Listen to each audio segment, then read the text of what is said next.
पिछले एपिसोड में आपने सुना कि नैन्सी का रेप और मर्डर करने की साजिश रोहन के दोस्त एंथोनी ने करी थी और एक अदृश्य ताकत वेयरहाउस में बेहोशी की हालत में पड़े डिटेक्टिव आयुष को सारी कहानी दिखा रही थी।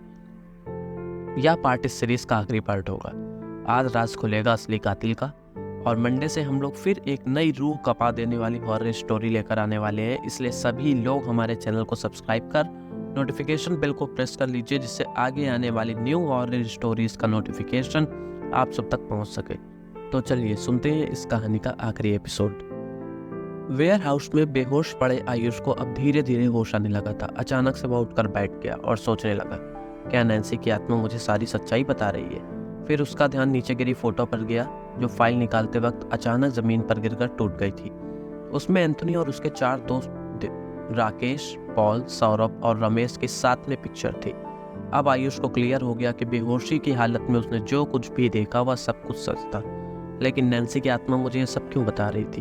तो वो चाहती तो एंथोनी को मार भी सकती थी, उसे ये बात बिल्कुल भी समझ नहीं आ रही थी। एंथोनी का केस काफी दिनों तक कोर्ट में चलता रहा। आयुष को समझ नहीं आ रहा था कि वेयर हाउस में उसके साथ घटी घटना को वो सबके सामने कैसे बताए। कोर्ट उसकी बात को कभी नहीं मानता। आखिर फैसले का दिन आ गया। आज एंथोनी के केस का रिजल्ट आना था।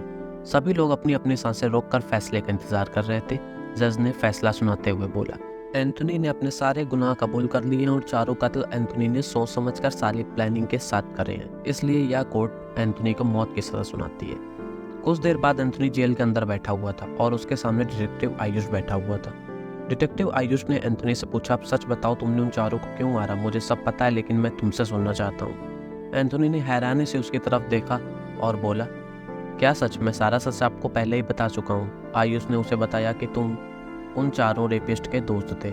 उसके बाद भी तुमने आखिर उन्हें मारा, तो मारा क्यों? यह सुनकर एंथोनी हैरान रह गया। उसने आयुष से पूछा, ये सब आपको कैसे पता? आयुष ने जवाब दिया, नैन्सी ने बताया। यह सुनकर एंथोनी ने थोड़ा आश्चर्य के साथ पूछा, नैन्सी ने कैसे? वो तो मर चुकी है। आयुष बोला, नैन्सी की आत्मा ने। असल में जितने भी कत्ल हुए वो सभी कत्ल तुमने नहीं बल्कि नैन्सी ने करे। तुम जिस बिल्ली को यह सोचकर कंट्रोल किया करते थे कि वह तुम्हारे इशारे पर काम कर रही है, वो तुम्हारे नहीं बल्कि नैन्सी के इशारे पर काम कर रही थी। यहाँ तक कि तुम्हारे रिमोट का सिग्नल उस वेयर हाउस के बाहर तक नहीं जा सकता था। और अब मैं समझ गया हूँ कि नैन्सी ने मुझे वह सब कुछ क्यों दिखाया। असल में वो चाहती तो तुम्हें कब का मार देती, लेकिन उसे तुम्हें सबके सामने मरते हुए देखना था, जिससे तुम्हें तुम्हारे कर्मों की सजा मिले। तो चलो अब सच बताओ कि तुमने आखिर उन चारों को मारने की प्लानिंग क्यों करी? थोड़ा रुकते हुए एंथोनी ने जवाब दिया, क्योंकि वो लोग नैन्सी की जान नहीं लेना चाहते थे। लेकिन सौरभ ने रेप करते वक्त अपने हाथ से उसके मुंह को कस कर दबा दिया, जिससे नैन्सी को सांस नहीं मिल सकी और वह मर गई। फिर जब हम पांचों ने आपस में बात करी तो वे बोलने लगे कि इसका जिम्मेदार मैं भी हूँ, इसलिए मजबूरी में मुझे उन चारों को मारना पड़ा। लेकिन मुझे नहीं लगा था कि उन चारों को मैं नहीं बल्कि नैन्सी मार रही थी। मुझे अभी भी इन सब बातों पर भरोसा नहीं हो पा रहा है। लेकिन आपने जो बोला वो सब सच था, तो इसका मतलब नैन्सी की आत्मा सच है। उससे बात करने के बाद नैन्सी के भाई शुभम को रिहा करा और उसे भी सारी घटना के बारे में बताया। यह सुनकर शुभम की आंखों में आंसू आकर वह वहां से चला गया। अगली सुबह 11 बजे एंथोनी एक कमरे में इलेक्ट्रिक चेयर पर बैठा हुआ था और उसका चेहरा काले कपड़े से ढका हुआ था। डिटेक्टिव आयुष, एक डॉक्टर और 2 ऑफिसर डेड बेंच के सामने खड़े हुए थे। तभी वहां एक ऑपरेटर आया और पैनल के पास जाकर एक रेड बटन दबाया और करंट की वजह से तुरंत एंथोनी की मौत हो गई। सभी लोग वहां से जा चुके थे और आयुष वहीं रुककर एंथोनी की तरफ देख रहा था। तभी एक आदमी उसके पीछे आया और बोला, अरे ये पैनल किसने ऑपरेट किया?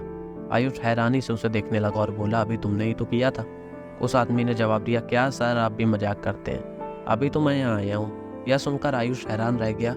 वह उसे बगल में बने रूम में सीसीटीवी की फुटेज दिखाने के लिए ले गया और जैसे ही वे दोनों अंदर गए वहाँ उन्हें एक काली बिल्ली दिखी।